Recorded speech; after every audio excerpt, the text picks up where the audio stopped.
towering cliffs, perilous bridges, floating driftstones, our Mountains collection has everything you need to take your combat to new heights. Hi, I'm Nate, and I'm going to show you how to get started with Mountains.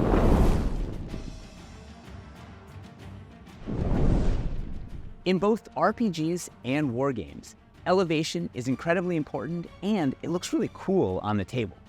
Our modular mountain line is focused on creating large vertical builds with plenty of playable space for dynamic combat. And if you don't want to build an entire mountain, we have a wealth of scatter options for quick builds or battlefields. Once you understand the basics of our mountain sets, you can combine them with forests, cities, or any of our other pieces for incredibly diverse environments. Let's dive in and take a look.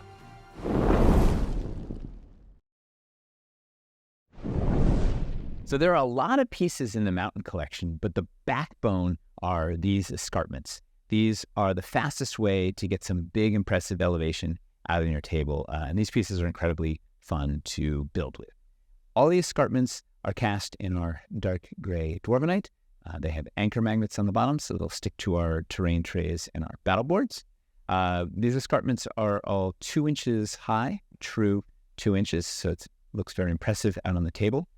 They have a footprint of 3 inches that tapers up to 2 inches on the top, so there's a gentle grade to them as they go up. And their base size is 6 inches long. So the full-size pieces are 6 inches. The shorter pieces are 3 inches long. And generally, when you build these, you're going to build them side to side and or back to back. We'll show that in the demo section. So we'll start with, this is the straight escarpment. Most of them have a little peg hole that you can use to attach accessories, and they have a moss plug that comes with it if you want to cover it up for cosmetic reasons. We'll show you all the sort of things you can attach to those in the demo section. This is 6 inches long, and you're going to use a bunch of these for most builds. This is the short escarpment, very similar to the full-size one, except it's just 3 inches long, better for smaller technical builds. This is the short convex. This lets you do an outside curve, something like that. Both the back sides are 3 inches. This is the short version. This also has the little, has a square peg hole. This one has a square peg hole as well. This is the concave. So this clever piece does a whole bunch of different things. So one, it does a concave curve. If you want to use it as an inside for a tight curve, you can use it like that. Two, you can also use it inline if you want to build inline with it as an alternate straight. You can also knock out, has a plug on the front if you want to make a cave going in, or you can knock out the bottom if you want to expose some ground under there. Use it for like a water-borne cave. And finally, you can use it for an elevated section because it's nice and flat and square on the top, so you can use it behind something like the regular convex curve to level out your second layer of escarpment build. Very versatile, very useful piece. Then we have our other full-size bits. This is the concave. Here, so we've got that nice curve, so you can use it for a inside curve, and you can fill out the back with the concave. This also has a square peg hole here. And nice little steppy stone for miniatures there. We have the convex. It's the full-size version. When you put the little concave behind it, it makes a full 6x6 back footprint, and you use this for outside curves. You can put 4 of them together to make a really large hill, and then you can fit the 6x6 floor inside. We'll show that in the demo section.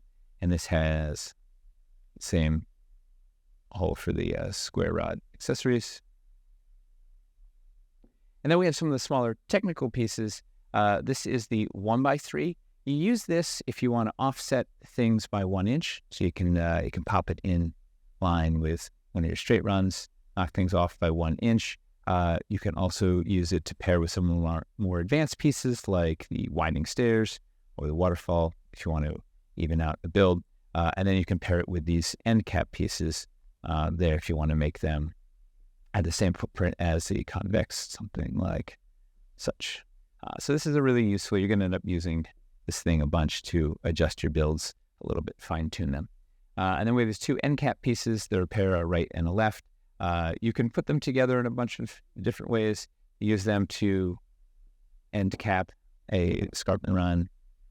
You can use them in conjunction with the 1x3 to come around a corner like that. They allow a lot of interesting advanced building, as well as they have means of egress. They're sort of nice ways to get up onto your escarpments. These things are nice to break up sort of any of your escarpment builds. They look a little more organic than some of the others, and they break. They don't have a regular footprint on the bottom. This one also has paired peg holes. We'll show that in the demo section. And this one has a vertical rod hole, which we'll show in the demo section. So those are all the basic escarpments. This is the core of most of your builds. Now let's look at the floors and ledges.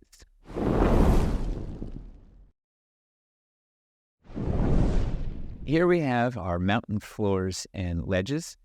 These are generally used either as a base layer or for building in line with your escarpments, or for doing elevated areas. So you have some nice sculpted ground on the elevated areas.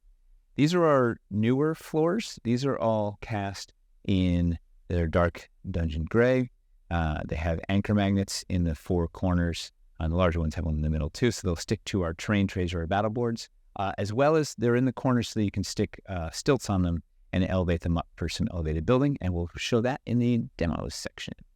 These are all regular floor thickness, and this is 6 inches square. There's an organic grid sculpted in the stones. Once you know where to look for it, it's pretty easy to pick out all little squares, but they're nice and organic and irregular, so it doesn't look too obvious. We have the 3x3 floor, which is the same as the 6x6. It's just 3 inches by 3 inches. Same, it's got anchor magnets on the bottom. And then we have our smaller floors, a 2x2, a 2x1, and a 1x1. And these are used for more technical building. If you want to build a bunch of city builder buildings or castle pieces in line, like for some of the tricky areas, you end up using these. But generally, you want to throw down a bunch of 6x6s for some rapid coverage, or 3x3s to fill in the backs of your escarpments and the like. We also have our classic Erinthor mountain floors. These ones are on a 4-inch base. So this is an 8x8 and a 4x4. So they don't play quite as nicely with the escarpments. The escarpments are on a 6-inch base. These are cast in a slightly lighter gray, and they do not have anchor magnets. Instead, they have peg holes where you can attach your city builder corner posts underneath and use them to elevate them up to 2 inches for doing elevation as well. So there's an 8x8 version and a 4x4 version of these. I tend not to use these as much as I use the newer ones. 6 inches is much easier to work with, and 4 of these makes a nice square foot. We also have ledges. So there are these irregular shaped pieces. These are each designed to pair with one of the escarpments. So this straight can pair the front of the straight escarpment. We'll demonstrate how these work in the demo section, but generally they're either used to dress the front of an exposed floor to transition down or up from negative space or from sculpted ground, or to build in line with the escarpments. So we've got a full-size straight, a short straight. We have the large concave, the short concave, and the convex. And the larger ones have anchor magnets on the bottom, so they'll affix to our terrain trays and battle boards. All right, let's look at the last pieces of the mountain collection, which is scatter and cliffs.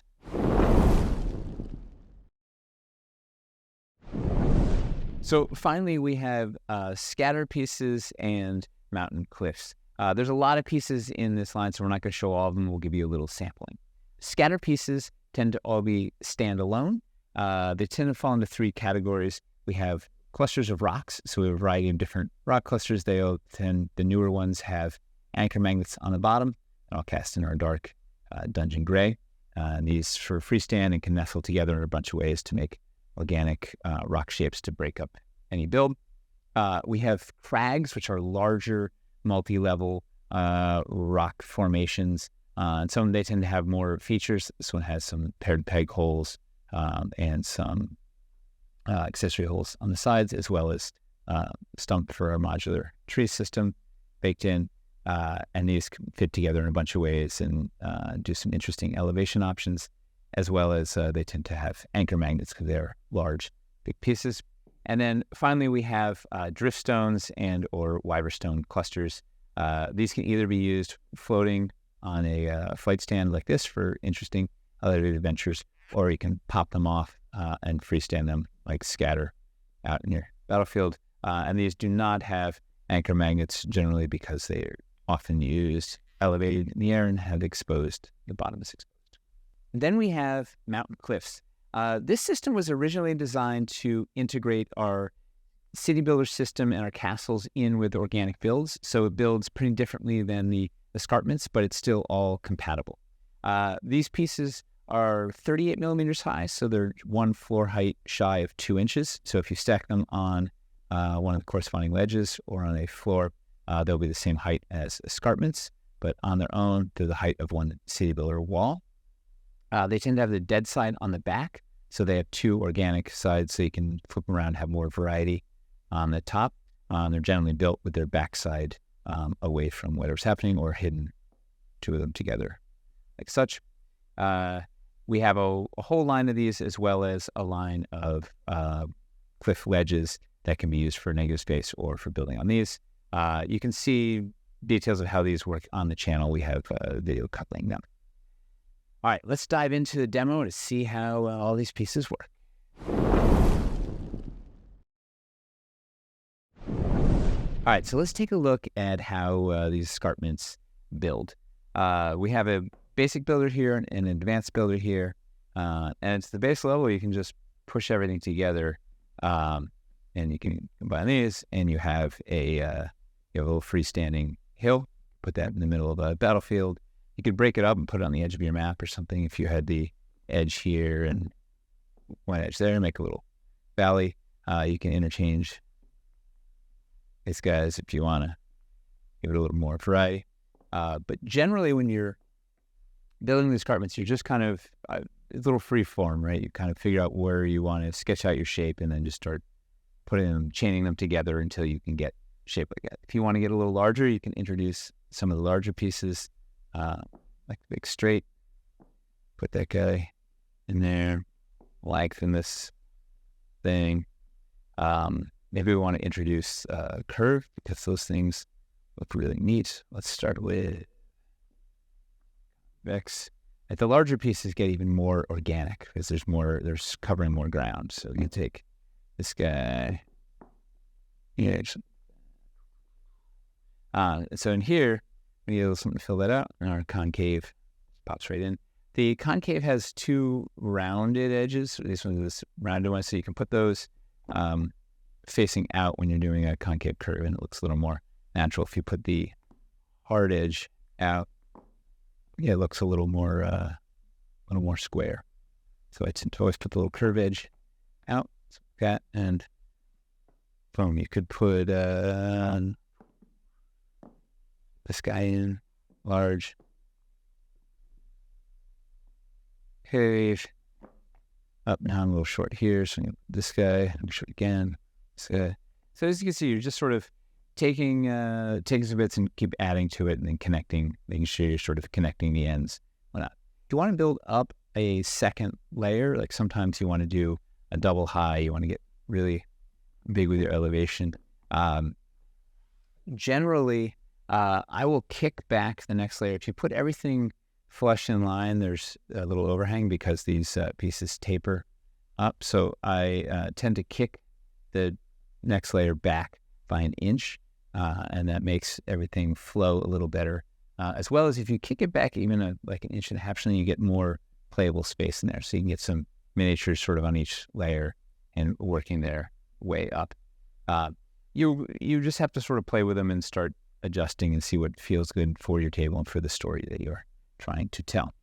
Speaking of getting up here, we can, these escarpments have been designed so that lots of the scatter pieces can sort of nestle against them in a way to let minis get up. So they tend to have little cutouts in the front and stuff so that you can slide the various rock formations against them so minis can find stepping stones, figure out ways to get up there and so you can get to the next level. You kind of want to generally create some paths for your players.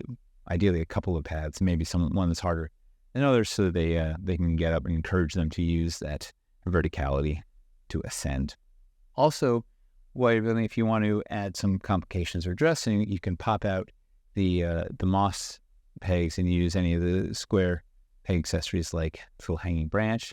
This one's particularly good if you put it up on a higher level, right? It's the branch you can hang off the cliff from. It's sort of a bit. Or you can also take the suspended perch. We have these horizontal square rods. You can pop those in and then suspend a perch off the side as another little spot. You can put a miniature. So you can do something like that. Have minis hanging in a dangerous location. And beyond the basic pieces, we also have a few more advanced pieces, such as the winding stairs. So this one deviates from our regular. Everything else is either a 6-inch footprint or half a 3-inch. This is a 4-inch footprint. So you can build it in line with everything else, but you'll find yourself off by either an inch or 2 inches, as you see here. And that is where you use the 1x3. You can use that, fill it in, and now you have you can get back in line with all these escarpments. You can also if you've got a pair of these, you put them either side and build that. Now it's one escarpment length with 6 inches, so you can clean like that. We also have a Hideyhole and a Waterfall piece, which are even more advanced. So we'll cover those in a future masterclass video. All right, let's move on to the floors and ledges.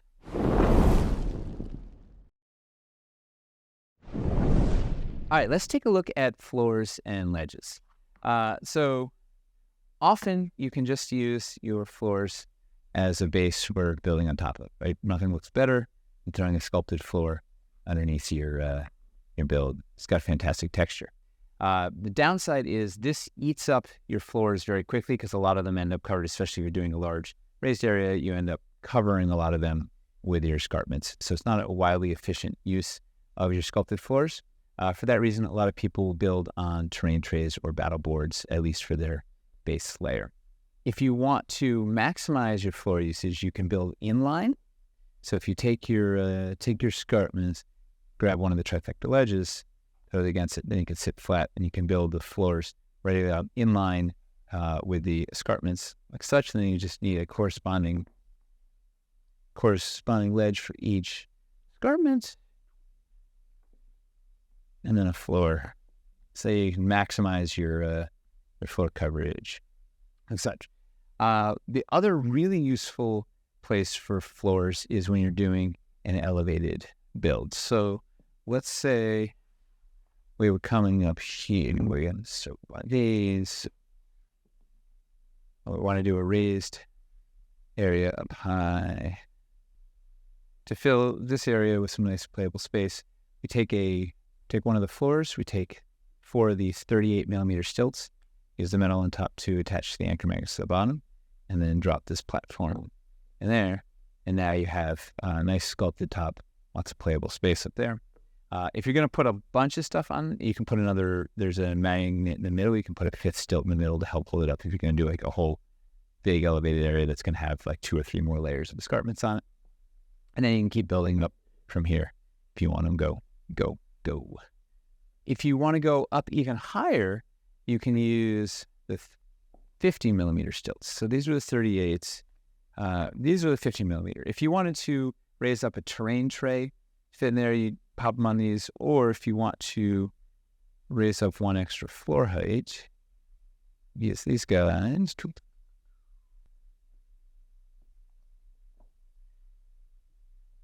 And then you can use banks or ledges to transition up one more floor height and make that nice and clean, like that.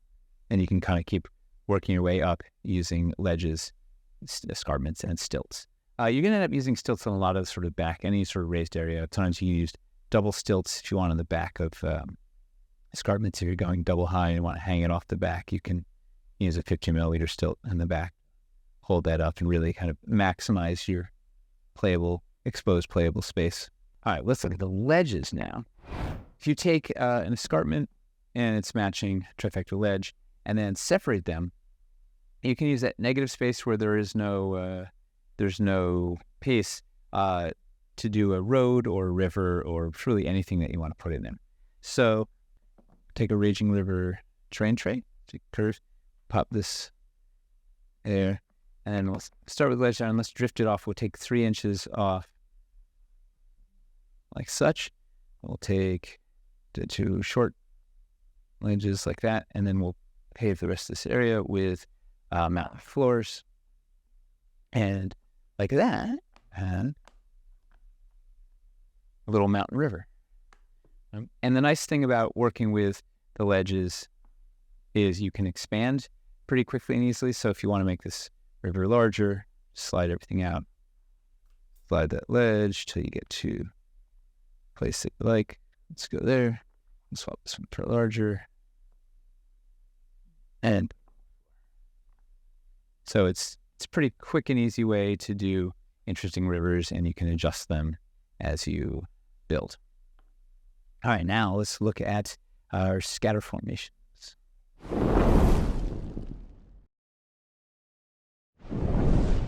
Our scatter pieces, there's generally no wrong way to use them. You throw them out on the build, spin around however you want, and they kind of stand alone and do their own thing. However, we've also baked a bunch of functionality into them to make them even more useful. So a lot of the pieces nook together in a variety of pleasing ways. So you can make them feel like one large formation, or you can make sure that there's ways for the minis to ascend them. But beyond that, we have a bunch of accessory holes and the like. So some of these have our horizontal accessory holes that take the square inserts. So we have like the branch. You can pop that on here. Give yourself another place to pop some miniatures. You can suspend them out over a precarious situation like such. Beyond those, we have paired pegs. So there are little paired peg holes about 1/2 inch apart, hidden on a variety of the sculpts. And with those, you can take a piece such as a suspended perch here, pop a couple of paired pegs in them, and then affix the pieces together. So it's a pretty tight fit. It's nice and sturdy. So once they're on there, you can cantilever stuff out and connect it. So not only can you do little pieces like this, but you can take large pieces like this natural bridge and then suspend it between any 2 pieces that have paired peg holes. So like that. And like that. Oh, and now you have a cool, dangerous span. And then, of course, you can build this and put it up on top of the escarpments or something to make it even more high and dangerous. In addition, the paired peg holes are also compatible with our biscuit system. So the biscuit holes on the sides of them, they have spots for paired pegs so that you can then affix like a low town scaffolding to the side of rocks to make a little lookout tower. Or you could take the rope bridge. Use a couple of paired pegs, pop them in, and you could attach it to any other paired peg point, something like that. So lots of cross compatibility. The paired pegs are going to let you attach things and generally cantilever or suspend stuff off the rocks. We also have our driftstone system. So we've got a small, a medium, and a large driftstone. These pieces are designed where they have a hole in the bottom to take this flight stand so they can stand like this, or you can pop them off and freestand them as scatter pieces.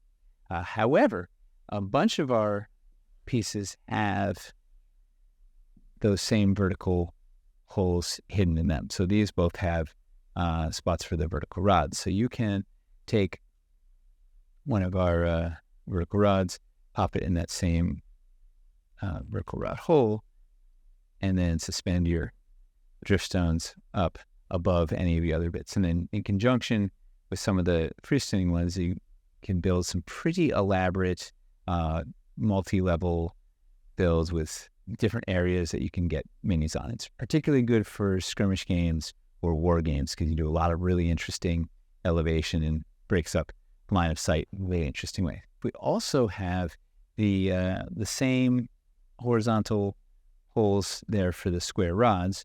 So you can take the square rods, put them in the sides of your driftstones, and then make little constellations of driftstones. So you can connect these off and do some really wild platform.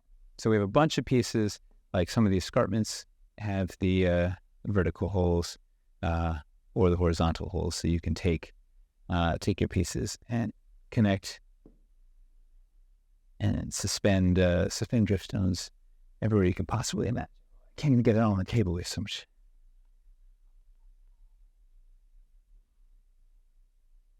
So hopefully that gives you a taste of the many things our scatter terrain can do: vertical building, horizontal building, accessorizing.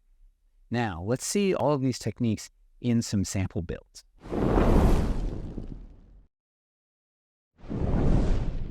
This is an example build of a scatter build. This thing has a 2 foot by 1 foot footprint, and it's built on 2 of our 12 by 12 mountain battle boards. It contains 5 sets. There's 1 Escarpment Basic Builder set, 1 Escarpment Advanced Builder set, 1 Mountain Rock Scatter Pack, 1 Mountain Skirmish Pack, and 1 Crags Bridge.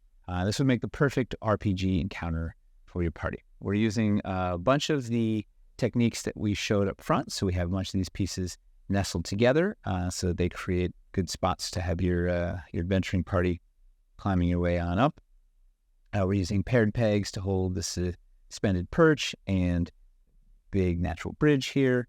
We're using the square rod holes to hold suspended perch. Oh, it's the rocking end cap. This is the suspended perch and the spur with the rope.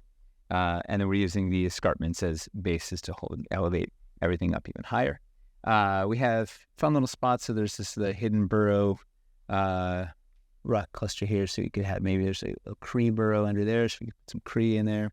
And we have plenty of spots on here to place minis and have some really interesting multi-level combat.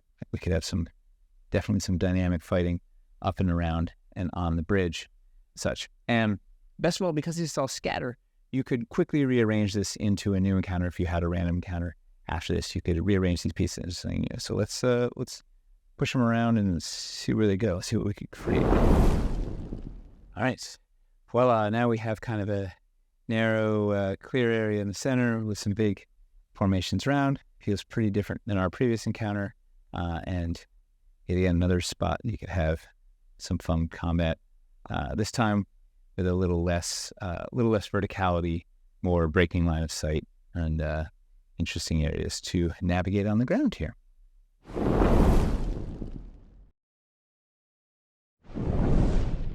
This is an example of a hybrid build that's combining a bunch of the mountain pieces with some forest pieces and some swamp pieces.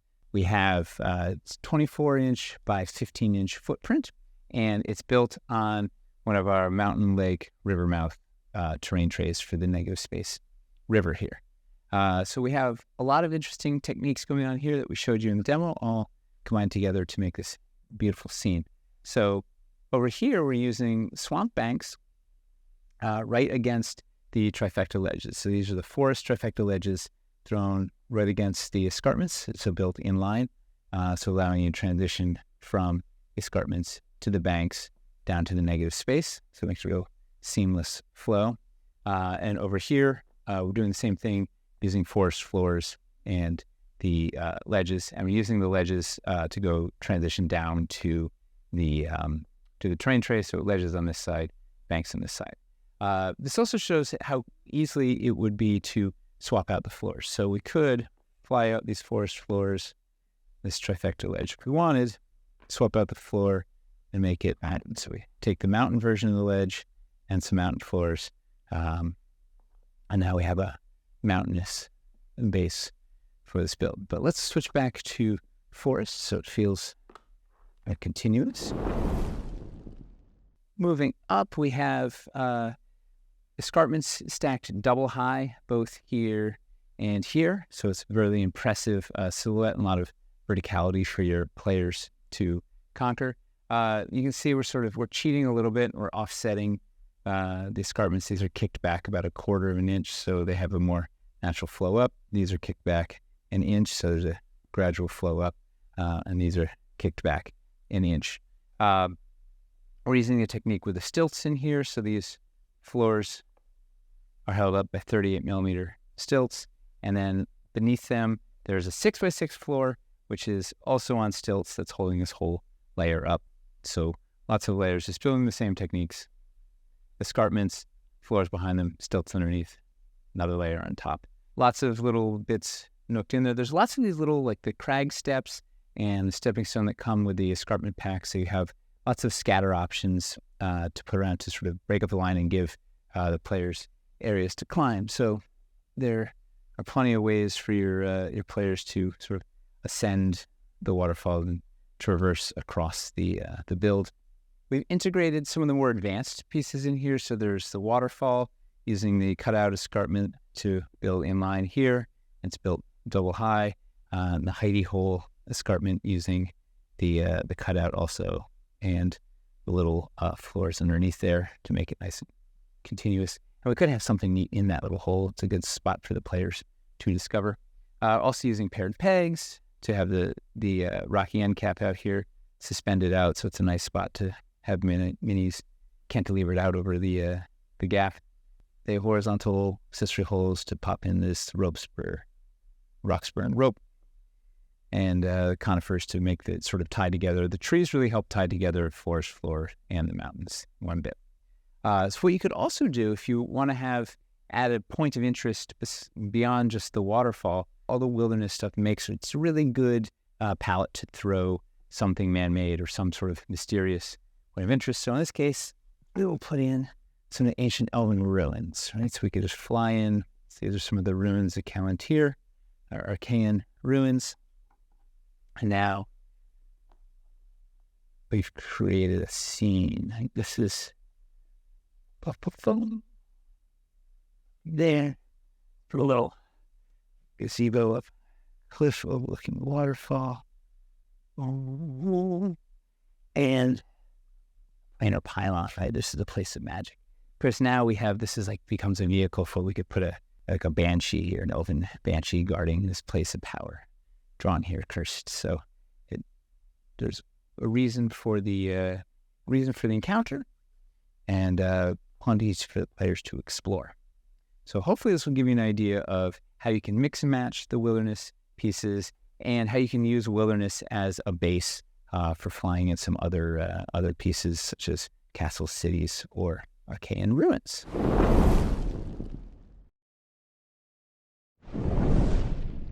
This is the Erinthor Mountains Reforged bundle. It has a 2x2 footprint. In this case, we built it on 4 of our packed earth terrain trays, but you can build this on anything. Because it's all scatter-based, you could put this on battle boards or other terrain trays or battle mats or dry erase board, whatever you've got. This is sort of the ultimate collection of mountain pieces. It's got all these escarpments. It's got the driftstones and the wyverstone scatter. It's pretty much got everything for mountain building. It would pair well with some trees, some conifers in particular, but it has everything you need for scatter-style mountain building. You can see the full pack listing is in the lower third below. This is a very versatile collection. Right now, we're using the escarpments to build a 2x2 RPG-style encounter, although you could also run a skirmish on here really easily. We're doing a sort of ravine situation here where there's lots of ground unimpeded. You can move uninhibited on the ground down here, and then lots of elevated areas where it's a little more difficult to traverse, and plenty of spots to put your heroes, plenty of spaces for them to explore if they want to come up out to the mountains here, as well as plenty of room for minis, even large miniatures. Lots of nice open surfaces. So we're using the same techniques before. All the escarpments are built together. We've got elevated floors here and under here and under here, lifted with the stilts. It's got several stilt packs in here. We're using the drift stones. Half of them are sort of up on the flight stands for elevated danger, and then some of the other ones are flipped around and built scatter style. And what's nice about it is you could take all of these, pop all of these off, and just use them. You just use them as scatter bits if you needed more scatter bits, if you didn't want the floating bits, or you could flip them all around and have them all be floating if you want tons of elevated adventure. Lots of versatility. We could use this exact same collection of pieces to also build out a larger battlefield for wargame, or even a full-size battlefield for like giant actual army scale wargaming. We have example pictures of other alternate builds in the product listing, so you can see some of the many things you can do with this collection. This is just the tip of the iceberg of what you can do with all of these pieces. And that's everything you need to know to start your Mountains collection. If you want to learn more, check out our Mountains playlist for a ton of demos and walkthroughs. And you can join our forums or Discord, where we have a very active community that loves to help new gamers. Thanks so much for watching, and now, it's back to the anvil.